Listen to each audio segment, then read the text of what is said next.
caros alunos, sejam muito bem-vindos à nossa aula de Geografia. Na aula de hoje nós vamos dar continuidade às nossas atividades de fixação, de revisão de conteúdo. Nós vamos utilizar o livro de atividades e outros recursos para vocês compreenderem melhor e até mesmo verem algumas questões que têm a mesma estrutura das questões que irão aparecer na avaliação de vocês, ok? Em relação ao livro de atividades, nós vamos utilizar ele e à medida que vocês forem concluindo, vocês respondam as demais questões, pois vocês sabem que ela vai servir, o livro de atividades vai servir como critério avaliativo, ok? Nós vamos ver, na aula passada chegamos a ver um pouco dos conceitos, das teorias. Nessa aula nós vamos colocar na prática algumas questões com alguns dos temas que estarão na prova, ok? Pegue aí então seu livro, seu caderno e vamos juntos para mais uma aula, para mais uma revisão da disciplina de Geografia. Bom dia a todos, sejam muito bem-vindos à nossa revisão. Nós estamos em mais uma aula de revisão no intuito de preparar vocês, alunos, para as avaliações bimestrais, que já começarão daqui a próximos dias, amanhã no caso.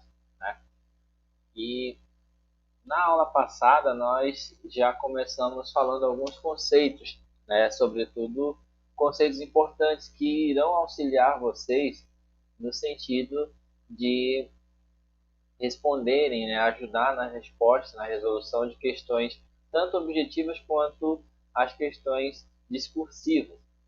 E na aula de hoje nós vamos utilizar bastante o livro de atividades para vocês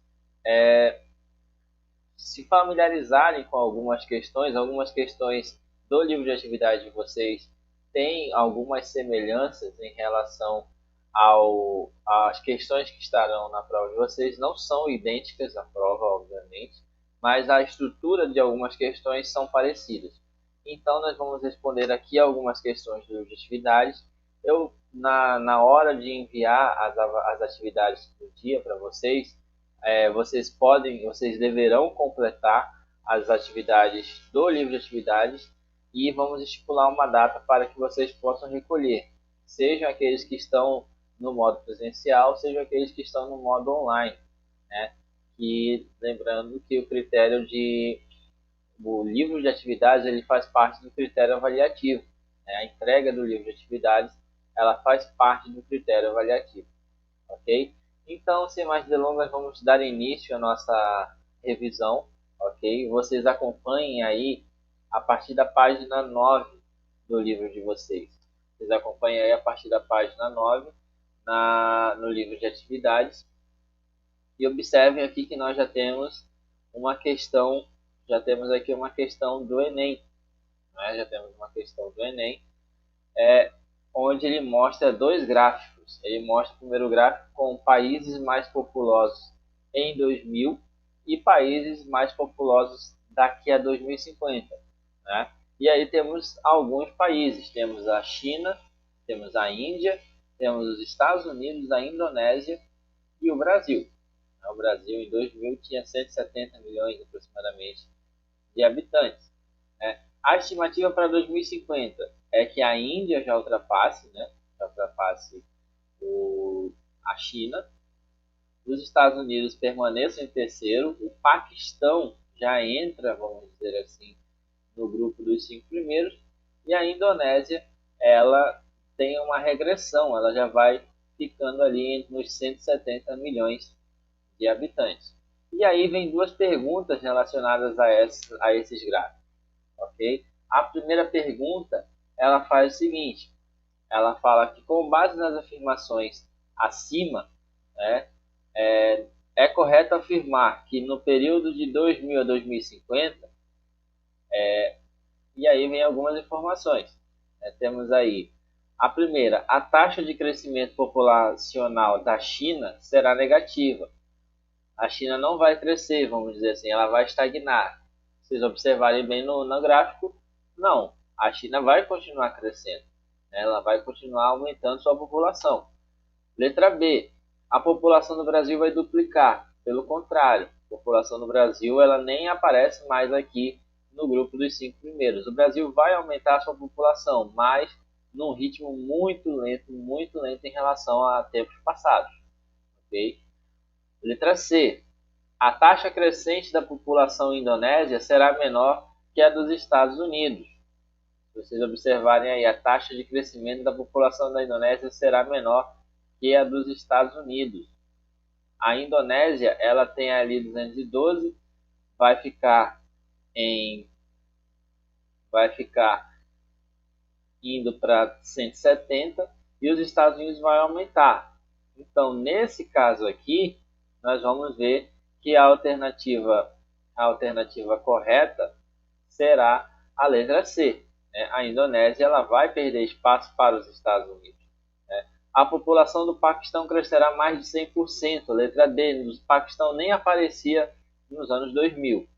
A China será o país com maior taxa de crescimento populacional do mundo. Se vocês observarem aqui, a China será o país com maior taxa de crescimento populacional. Não. A taxa de crescimento populacional ela vai estar na liderança com a Índia. A Índia que tem aí um crescimento muito acelerado ainda e a previsão para os próximos 100 anos é que ela ainda continue crescendo. Óbvio, o ritmo vai diminuir por conta de vários fatores, mas a Índia vai ser disparado o maior país em nível de população, ok? Com base nas informações dos gráficos mostradas, suponha que no ano 2050-2100 a taxa de crescimento populacional da Índia seja a mesma projetada para o período 2000-2050. Sendo assim, no início do século 22, a população da Índia em bilhões de habitantes será de quanto? Vamos lá. A Índia tem 1 bilhão 572 em 2050. Provável, né? A estimativa seria essa. Se a gente for observar, então, nesse período, a Índia ela vai estar ainda inferior a 2 bilhões de habitantes. Ela vai estar, se for manter o ritmo, vamos dizer assim, ela vai ficar aproximadamente entre 1 bilhão e 700, 1 bilhão e 800. Né? Então, nesse caso aqui, a resposta certa seria a letra A, inferior a 2,0 bilhões de habitantes. Tudo bem? Aqui em relação, gente, nós estamos vendo a pergunta ela faz referência à população absoluta. Né? Vocês podem observar que a população absoluta ela sempre está em constante atividade. Né? População absoluta, crescimento populacional, crescimento vegetativo. Né? Existem lugares que o crescimento ele sempre é exponencial. Em outros nem crescimento existe. Né, que é o caso, por exemplo, da Indonésia. Na previsão aí, a Indonésia está perdendo população, né, entre outros fatores, ok? Vamos avançando, vamos aqui na página 11 do livro didático, ok? Vamos observar aqui a questão 12, a questão que trata sobre pirâmide etária, né? E, novamente, nós vamos estar falando da Índia, ok? Nós vamos estar falando aqui da população indiana. Vocês podem observar aqui, nós temos a pirâmide etária de duas populações. Nós temos a pirâmide etária da população indiana, que ficou aqui em cima, e a pirâmide etária da Suécia. Né? E a questão traz o seguinte, a representação gráfica da distribuição da população por faixas de idade e por sexo é chamada de pirâmide etária, e sua análise permite importantes conclusões. Com base nas pirâmides etárias apresentadas, é correto afirmar que, vamos ver aí então as afirmações, observar com o que aparece na pirâmide e ver se está certo ou se está errado. Letra A pirâmide etária na Suécia tem base estreita, o que indica que os índices de natalidade são altos. A base da pirâmide sueca realmente é estreita, vamos dizer assim, relativamente estreita. Porém, os índices de natalidade na Suécia não são altos, são baixos, ok? Vamos à letra B. As faixas de adultos e idosos na pirâmide da Suécia são semelhantes às da base, verificando que a expectativa de vida é baixa. Né? Se vocês observarem, adultos e idosos eles não têm a mesma proporção do que na base. E a expectativa de vida na Suécia ela é muito alta, ela passa dos 79 e 80 anos de vida, ok? Vamos aqui então à letra C. A pirâmide etária da Índia representa a base larga e o topo estreito, indicando que a maioria da população é composta por jovens de até 20 anos de idade. Correto. Se vocês forem perceber, a base indiana ela é muito grande. A população ainda é relativamente jovem, né, em comparação à população sueca, por exemplo. Vamos ver as outras aqui. O afunilamento maior das faixas superiores na pirâmide etária da Índia, referente às pessoas mais idosas, indica um decréscimo no número de nascimentos. Não tem nada a ver uma coisa com a outra, gente. Essa afirmativa aí não tem nada a ver uma coisa com a outra, né? A presença de pessoas mais idosas não tem relação alguma com a questão de nascimentos. Ela vai ter relação com a questão dos fatores que vão melhorar a qualidade de vida. Ok? Letra E.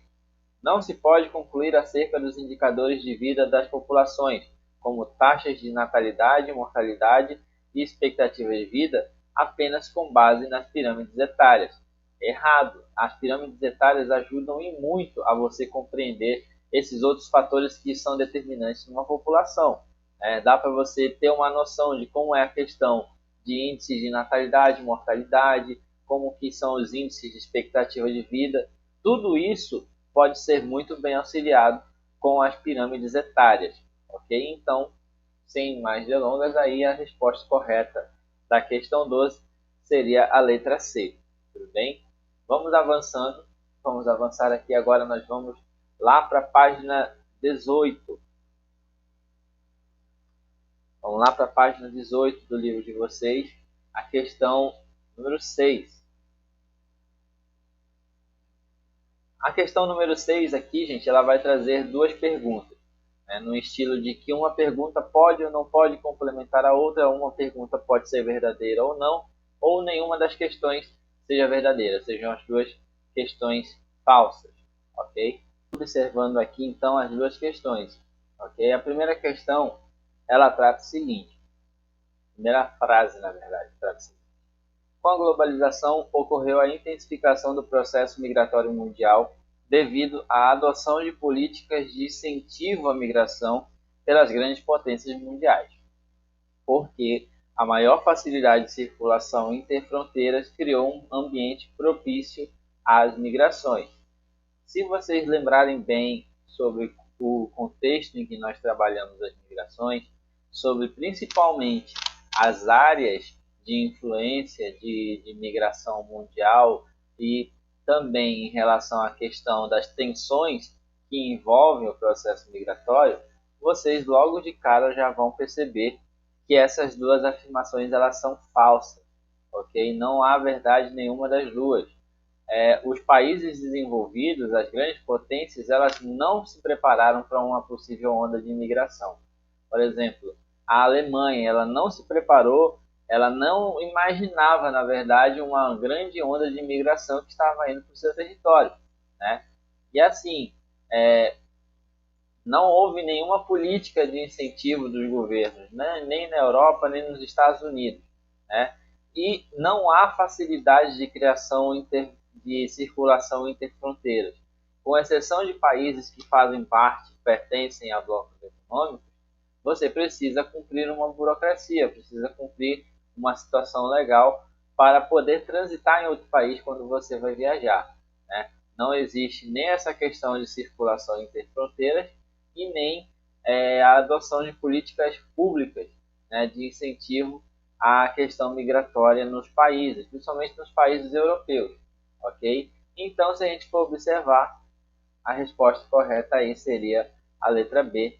As duas questões, as duas afirmativas são falsas, ok? Vamos avançando aqui, vamos para a questão número 8 do livro didático de vocês, que vai mostrar aqui uma pequena tabela em relação à evolução da população mundial por continente de 1750 até uma estimativa em 2050, levando sempre em conta a questão que são milhões de habitantes. Vamos observando aqui como que se deu o processo, né, de aumento populacional por continente. Se vocês observarem aqui, nós temos ali a Ásia, todos os continentes sempre tendo uma evolução significativa. Vamos lá então às questões, as alternativas. Pela análise dos dados, é incorreto afirmar que, vamos ver, letra A, o crescimento populacional africano no período de 1850 a 1950 e de 1950 a 2013 pode ser respectivamente explicado, entre outros fatores, pelo fim da escravidão e pela redução nas taxas de mortalidade em boa parte do continente. Okay? Se vocês observarem bem, não houve redução de taxa de mortalidade em boa parte do continente. Alguns vamos dizer assim, alguns países da África, eles ainda sofrem com questões humanitárias, né? Questões de doenças, até questões políticas, né? Guerra civil, entre outras coisas. Vamos lá.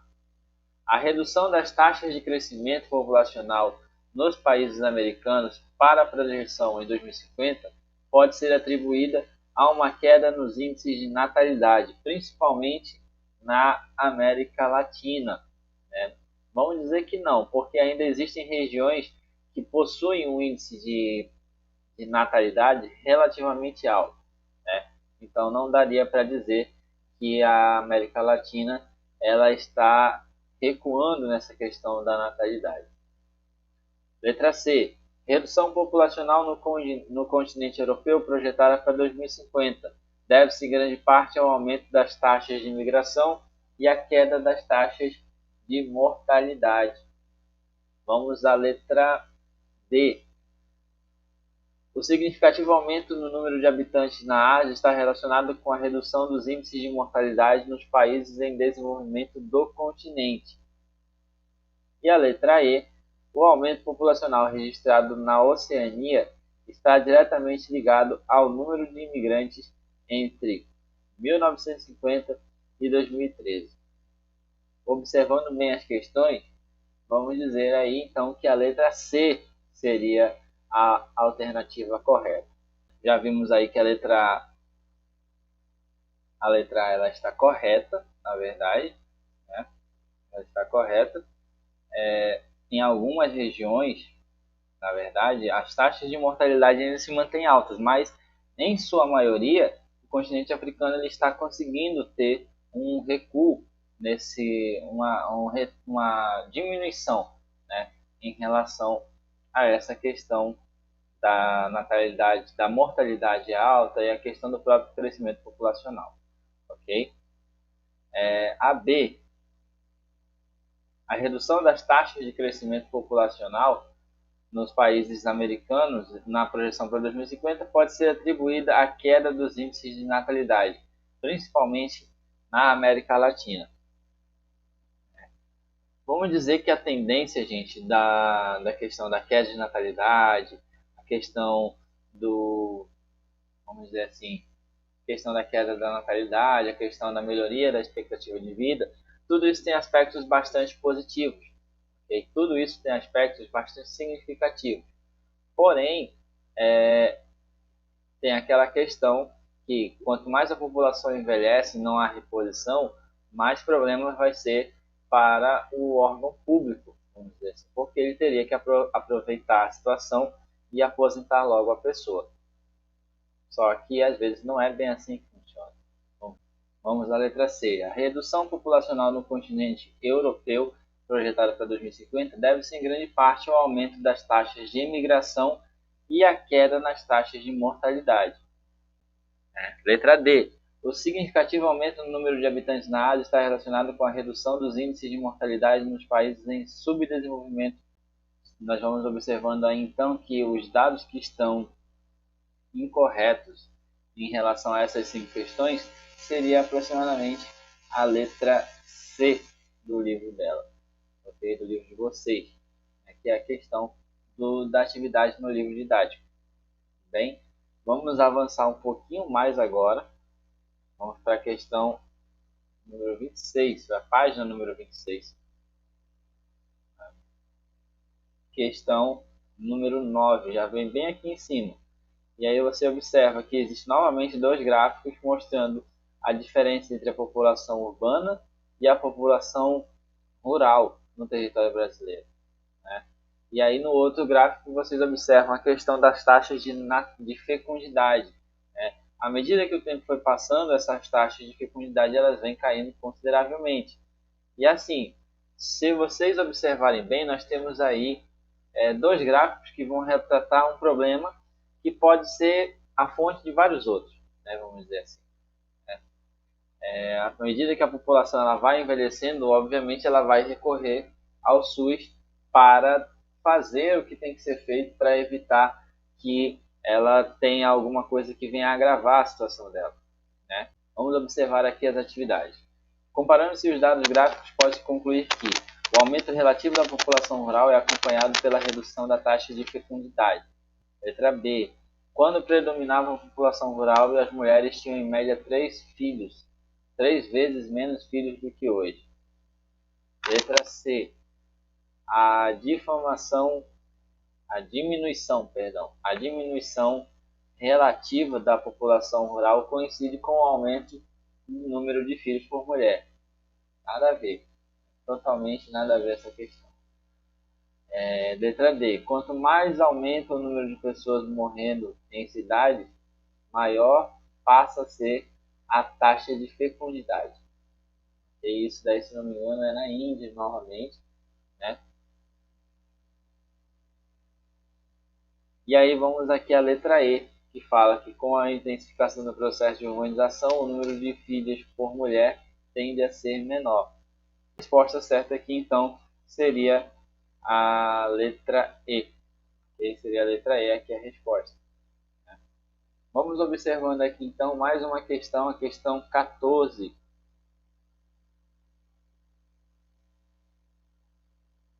Questão 14 do livro de vocês, que vai tratar sobre uma obra do Cândido Portinari, que era, por um acaso, artista plástico, né?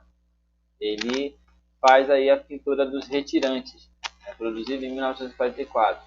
Essa questão, gente, a questão 14, ela já vai tratar um pouco sobre a temática envolvendo a formação do território brasileiro, a formação do povo brasileiro, né? E vários povos, várias culturas juntas, óbvio que nós vamos ter muita coisa para conversar, para destrinchar, ok? A 14 aqui, ela fala que o Cândido Portinari conseguiu retratar em suas obras o dia a dia do brasileiro comum, procurando denunciar os problemas sociais do nosso país. Do quadro Os Retirantes, ele expõe o sofrimento dos migrantes, representados por pessoas magérrimas e com expressões que transmitem sentimentos de fome e miséria. Sobre o tema desta obra, afirma-se: essa migração foi provocada pelo baixo índice de mortalidade infantil no Nordeste, associado à boa distribuição de renda na região. 2. Contribuem para essa migração os problemas de cunho social da região sul, com taxas altas de mortalidade infantil. E a terceira, os retirantes fugiram dos problemas provocados pela seca, destruição e altos índices de mortalidade infantil no Nordeste. E a quarta aqui, contribuíram para essa migração, a desigualdade social no Nordeste. Ok? Se vocês forem observar bem, boa parte da mão de obra, principalmente das grandes cidades, sempre contou com a presença dos nordestinos, né? Na questão de Brasília, na questão, entre outros cantos, vamos dizer assim. Qual seria a correta nesse caso aqui? Vamos supor então que a correta nesse caso seriam as afirmações 3 e 4 do livro de vocês. Maior parte das famílias de imigrantes tinham crianças abaixo de 5 anos. Né? E assim, não é tão recomendável, vamos dizer assim. Eles viam nessas regiões, no centro-sul, no sul, propriamente dito, áreas de oportunidade, vamos dizer assim, de melhoria de condição de vida, né? E fugir, obviamente, da fome e da condição adversa que eles se encontravam. Em relação à questão do migrante, o migrante também ele vai servir, por exemplo, como uma identidade regional, como uma identidade cultural. Nós observamos ao longo dessas aulas e agora essa revisão bem básica em relação a algumas perguntas que podem aparecer lá, não igualmente, mas de uma forma diferenciada. Gente, eu espero que vocês tenham gostado, tá, dessa videoaula. Qualquer dúvida em relação a ela ou em relação a alguma questão ou ao conteúdo que foi enviado para vocês, ontem foi enviado o conteúdo das avaliações, qualquer dúvida que venha a surgir, eu vou estar à disposição para ajudar cada um de vocês, ok? No mais é isso, gente. Fiquem bem, um forte abraço a todos e até a nossa próxima aula.